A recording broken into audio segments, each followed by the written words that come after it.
Tila lumuluhod na rin sa tindi ng oil shortage ang ilang bahagi ng mundo. May kanya-kanya na rin silang energy-saving tactics para masalag ang krisis sa Middle East. Ang detalye sa Politico Update ni Joel Caballero.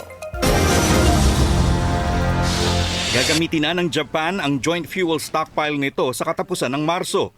Ito'y dahil sa patuloy na sagupaan ng US at Israel sa Iran na apektado ang Strait of Hormuz. Nauna nang inilabas ng Japan ang private sector oil inventories nito noong isang linggo. From March 19th, we began providing subsidies to curb the prices of petroleum products such as gasoline, diesel fuel, and heavy oil.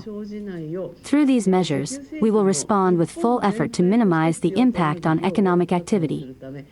As for electricity and gas rates, these are generally determined by referencing fuel import prices from 2 to 4 months earlier, and we recognize that prices will not rise immediately. Sa China, mahaba na rin ang pila sa mga gasolinahan.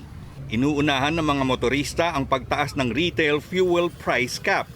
Ang presyo ng gasolina sa Beijing ay nasa mahigit $1,300 per metric ton, madadagdagan pa ito ng $168. Ito na ang ikalawang pagtaas ng retail fuel price simula nang pumutok ang krisis sa Middle East. Inilunsad naman ng South Korea ang nationwide energy saving campaign bago pa magkaroon ng fuel shortage.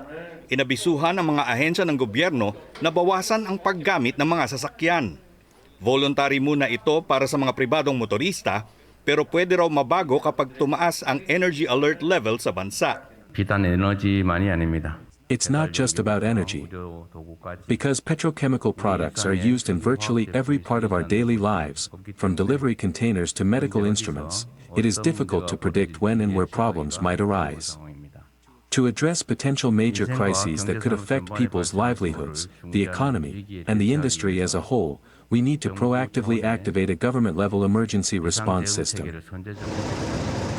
Mahaba rin ang pila sa mga gasolinahan sa Cambodia na nakararanas na ng fuel shortage.